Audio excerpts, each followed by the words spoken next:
بله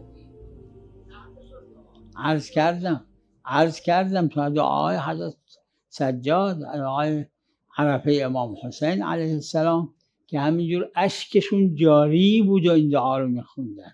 اینا مال معصیت مقام عصمته، چون در مقام عصمت خود این که معصوم مجبور غذا بخوره، مجبور آب بیاشامه، مجبور بخوابه، چون نمیتونه نکنه اینا رو، خود اینا خجالت میکشیدن در محضر خدا از همین چیزا، با اینکه گناه واقعی نیست اینا.